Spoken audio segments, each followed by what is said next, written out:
सौरभ, अगर इस डाटा को पहले देख लें कि सिर्फ 2% का वोटिंग में अगर गैप है और नंबर्स अगर इतने हैं तो इसका सीधा मतलब ये है कि ये किसी का भी गेम हो सकता है। अगर गैप सिर्फ 20 का है तो सौरभ कम से कम 15 से 20 सीटें ऐसी होंगी जहां पे पिछली बार के पैटर्न को देखें तो हार जीत का फैसला 500 से 1000 का रहा है। उसको आप कैसे, किस सर्वे के द्वारा उसको आप तय कर पाएंगे, कैसे जज कर पाएंगे?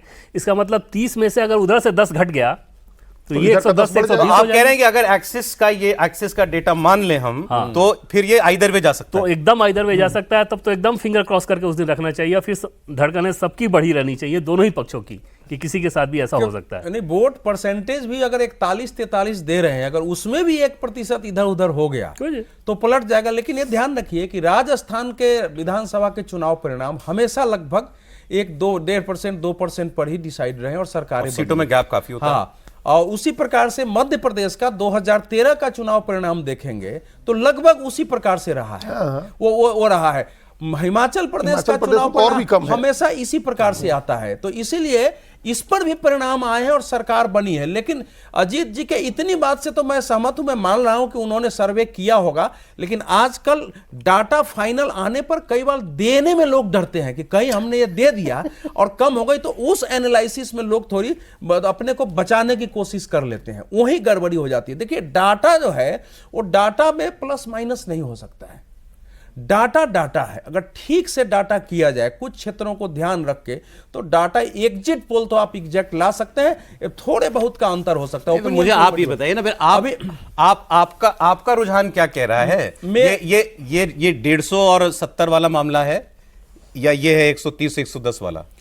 नहीं, 130 110 मुझे इनके डाटा से भी नहीं लग रहा है।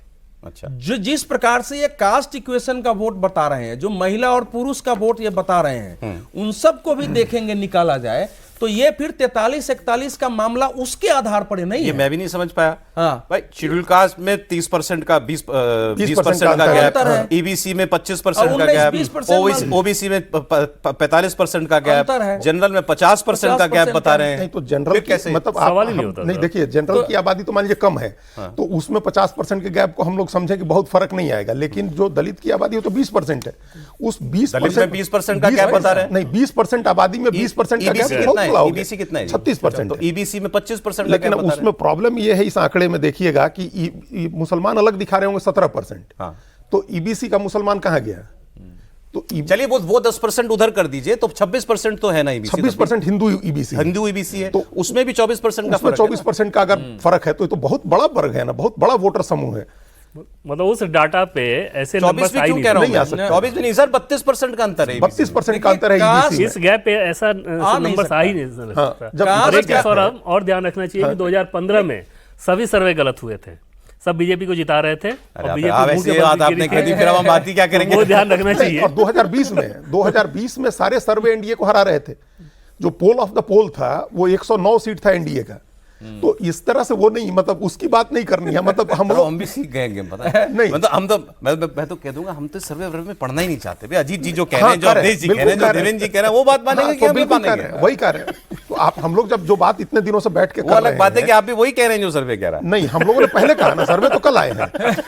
भाई सौरभ जी, एग्जिट पोल तो कल आए हैं, और हम लोग कितने दिनों से ये बात कर रहे हैं बैठ के। एग्जिट पोल तो कल आए हैं ना, ये आंकड़े कल आए हैं, कुछ आंकड़े तो आज लेके आए आप।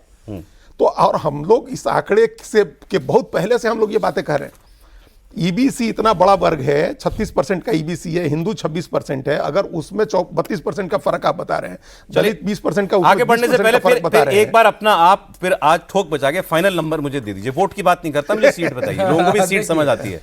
नहीं, अब आप सेफ प्ले मत कीजिएगा, ठीक? मुझे बताइए, 120 एनडीए के लिए 120, 130, 140, 150 या अब क्या? वो भी बता देता हूं। देखिए, 40 सीट से ज्यादा क्लोज फाइट नहीं हो सकता है बिहार में, जो हम लोग घूम के आए। आपका क्या आकलन होगा? क्लोज फाइट जिसको बोलते हैं, जो ये बता रहे हैं, वो 40 सीट से ज्यादा नहीं है।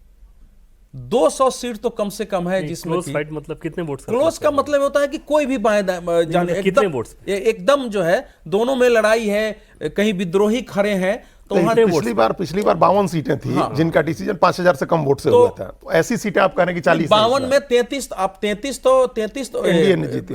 आप देखेंगे उसमें तो डायरेक्ट जो है एलजेपी ने उसमें क्षति Damage किया। पहुंचाई थी ना 33 नुकसान सीटों पहुंचाया, पर, हाँ। तो डायरेक्ट उसने क्षति पहुंचा दी थी ना। नहीं, तो मतलब वो- क्लोज का मतलब ये नहीं 5,000 से कम वाला। हाँ, ये क्लोज का मतलब यह है कि वो लड़ाई हो तो सकती आप कह रहे हैं तब भी 200 सीट तो क्लीन आनी चाहिए ना इधर 200 सीट में क्लियर आनी चाहिए। तो 200 सीट में से भी अगर आप मान लीजिए 60% भी अगर मान लेते हैं, 60 और 40 मान लेते हैं, तो उसके आधार पर निकाल लीजिए। तो 60 भी तो 120 सीट हो गया। तो 120 हो गया। और उधर उसके निकाल उधर से लीजिए उधर 50 सीट में कम से कम 15 तो आएगी। 15 मान लीजिए। तो 135 इसलिए हो गया। 135-40 सीट जो है एनडीए को आनी चाहिए। एक चीज तो जो जिसमें आपकी बड़ी दिलचस्पी रहती है, बार बार रिपोर्ट भी होता है कि इंडिया का सर्वे क्या कहता है। हाँ, बीच में भी हाँ, आपने हाँ, कई बार बताइए पूछा ना। था।